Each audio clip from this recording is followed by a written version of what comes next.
In this tutorial, I will be showing you how to fade out audio in Adobe After Effects. Start by selecting the video clip.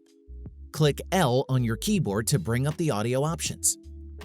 Next, move the indicator marker to where you want the audio to begin fading out. Click the stopwatch next to the audio levels text. A new keyframe will be created.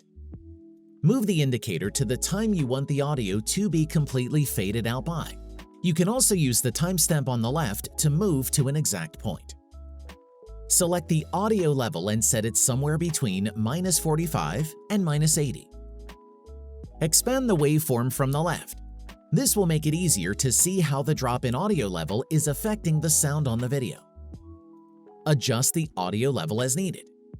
If you want to smoothen how the audio fades out, then select the second keyframe. Right-click and go to Keyframe Assistant, then select either Easy Ease In or Easy Ease. You can also click and drag to select both keyframes, then add the Easy Ease effect. The audio will now fade out.